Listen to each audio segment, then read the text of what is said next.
नमस्कार साथियों, आज के अंक में आपका स्वागत है। मैं दिलबाग सिंह धनखड़। जैसे कि आपको पता है कि हमारे देश में लोकसभा के चुनाव चल रहे हैं और ये हमारे देश में 5 चरण के चुनाव पूरा हो चुका है और छठे चरण का यानी कि कल 25 मई को है और 7वें चरण का चुनाव 1 जून को यानी कि जो 7वें चरण का जो हमारा चुनाव वो पूरा हो जाएगा और 4 जून को हमारी काउंटिंग चालू हो जाएगी और लगभग दोपहर तक ये नतीजे भी आ जाएंगे कि भाई किसकी सरकार बनेगी।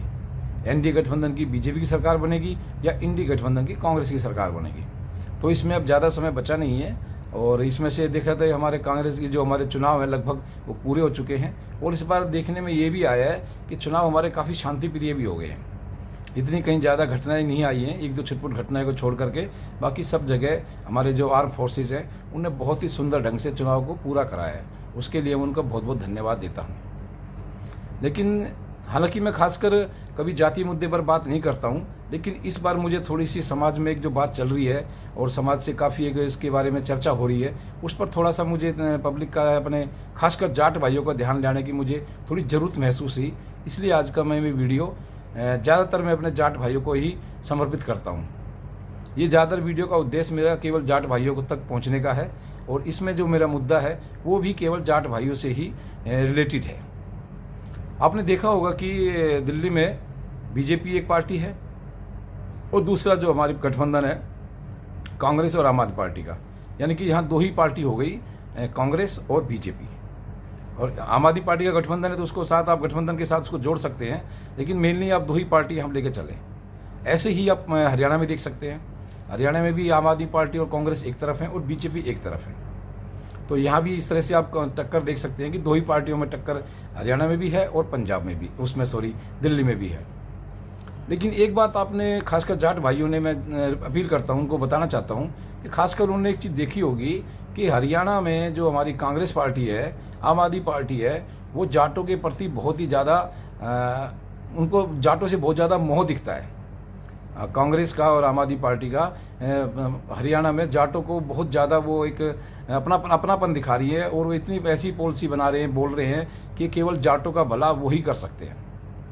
यानी कि हरियाणा में विशेषकर वो जाट समझ लो वो उन्हीं का वोटर है और वो ऐसा दिखाने की भी कोशिश कर रहे हैं कि हरियाणा में जाट सिर्फ कांग्रेस को और आम आदमी गठबंधन को ही वोट देगा। लेकिन ऐसा मुझे लगता नहीं है, क्योंकि हर पार्टी के वो कोई भी पार्टी के साथ कभी भी कोई जाति पूरी तरह से नहीं होती।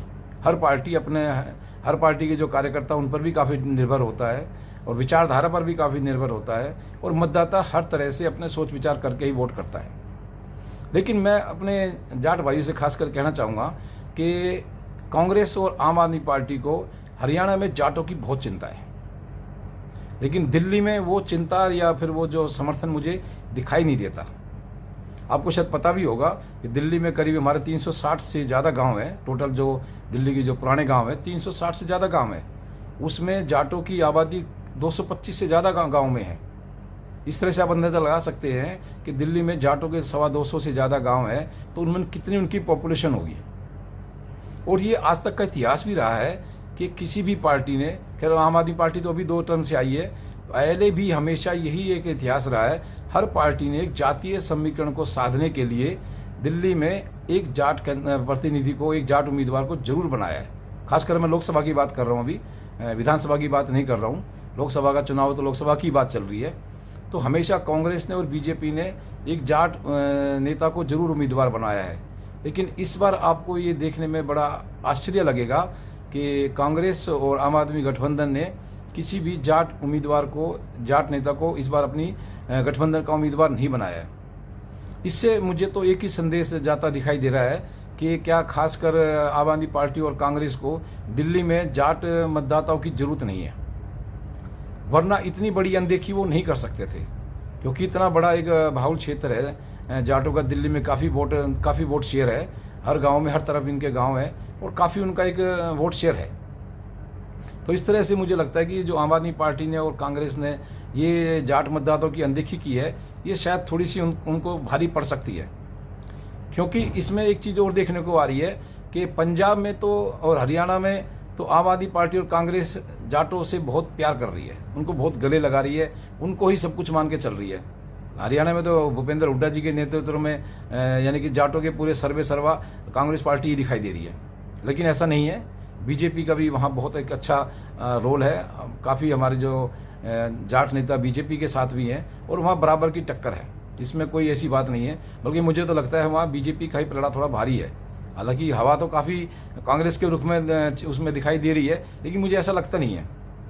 लेकिन मैं हरियाणा की जो कांग्रेस है उससे भी कहना चाहूँगा कि क्या जो जब दिल्ली में उन्होंने किसी भी जाट नेता को टिकट नहीं दिया तो उन्होंने एक बार भी उनसे सवाल किया भाई आप अगर इस तरह का निर्णय लेंगे तो जाटों का जो वोट प्रतिशत है वो हरियाणा में भी डाउन हो सकता है, क्योंकि दिल्ली में और हरियाणा में कुछ ज़्यादा फर्क नहीं है। तो इस तरह से जो इन्होंने अनदेखी की है एक जाट मतदाताओं की दिल्ली में जो जाट जातीय समीकरण को साधने में, मुझे लगता है शायद इनसे एक बहुत बड़ी चूक हो गई है या इनकी मंशा शायद यही रही होगी। अब देखना हमारे जाट मतदाताओं को है, जाट भाइयों को है कि वो अगर उनको जैसे कांग्रेस को और खासकर आम आदमी पार्टी गठबंधन को अगर जाट मतों की ज़रूरत नहीं है, उन्होंने उसको किसी को उम्मीदवार नहीं बनाया है, तो जाट भी अपना मत इंडी गठबंधन को यानी कि आम आदमी पार्टी को और कांग्रेस को क्यों दे। ये अब जाटों को सोचना है, ये अब जाट भाइयों को देखना है कि अपना मत जो है वो ऐसी पार्टी को क्यों दें जो उनकी महत्वता उनको महत्व ही नहीं दे रही है। अगर एक कैंडिडेट भी वो दे देते, जैसे बीजेपी ने भी दिया है, अगर वो एक कैंडिडेट भी दे देते तो शायद ये मुद्दा ये चर्चा होती ही ना। क्योंकि आजकल हम देखो जहाँ भी बैठते हैं सब जगह चुनाव की बातें होती हैं। आजकल चुनाव के अलावा कोई दूसरा मुद्दा किसी के पास है ही नहीं, तो हर जगह ये चर्चा जरूर होती है कि भाई इस बार बीजेपी इसने कांग्रेस गठबंधन ने और कांग्रेस ने ऐसा काम किया है, ये बहुत गलत बात की है। इतने पुराने माने कि दिल्ली का जो एक इतिहास रहा है, दिल्ली को जिस बार 3 बार जाटों ने जीता है और दिल्ली में जाटों के काफ़ी एक जनप्रतिनिधि हैं, उसको एक तरह से दरकिनार करते हुए उनकी अनदेखी करते हुए ये शायद कांग्रेस और आम आदमी पार्टी गठबंधन को मुझे लगता है दिल्ली में बहुत भारी पड़ेगा। मेरा तो जाट नेताओं से भी है कि उनको भी इस बारे में कुछ ना कुछ अपील या अपने खासकर जो हर जाति बिरादरी करती है उनको भी कुछ ना कुछ ऐसा एक सोच विचार करके एक विचार पब्लिक के बीच में देना चाहिए कि भाई वो आम आदमी पार्टी को और कांग्रेस को वोट क्यों दें। जब उनका कोई उम्मीदवार ही वो नहीं बना रहे हैं तो उनको वोट क्यों दें। तो इस तरह से मेरा तो यही कहना है कि भाई कांग्रेस और आम आदमी पार्टी ने जो गठबंधन में इस बार जाट उम्मीदवार नहीं बनाया है, ये इनकी बहुत बड़ी गलती है, इनको बनाना चाहिए। किसी भी अगर वोट शेयर को इस तरह आप अनदेखी करेंगे तो उसका जो असर है कई राज्यों पर पड़ता है, ऐसा नहीं दिल्ली में पड़ेगा, इसका असर आपको हरियाणा में भी देखने को मिलेगा और पंजाब में भी देखने को मिल सकता है। तो इस तरह से जाति समीकरण बिठाने में हर पार्टी को थोड़ा सा ध्यान रखते हैं, लेकिन इस बार इन्होंने बहुत बड़ी चूक की है। मुझे लगता है इस चूक का इनको खामियाजा भुगतना पड़ेगा। हालांकि मेरी फिर भी सभी अपने जाट भाइयों से सबसे ये मेरी अपील है कि जिसको भी वो वोट दें बड़े सोच समझ के और बड़े ठंडे दिमाग से, अब कौन आदमी अच्छा है, कौन उम्मीदवार अच्छा है, उसको वोट दें। अपने वोट को ख़राब ना करें।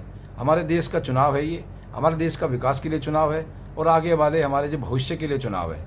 तो छोटे मोटे जो कई बार होता है भाई, कुछ लोग काउंसलर से नाराज़ हो जाते हैं, कुछ लोग विधायक से नाराज़ हो जाते हैं, कुछ लोग छोटी मोटी ऐसी बातें लेकर बैठ जाते हैं जिससे कि हमारे इस चुनाव पर फर्क पड़ सकता है। लेकिन मुझे लगता है कि इन सब बातों को छोड़ करके हमें केवल अपने देश के विकास के लिए बात करनी चाहिए और जो इधर उधर की जो बातें होती हैं उन पर थोड़ा कम ध्यान देना चाहिए।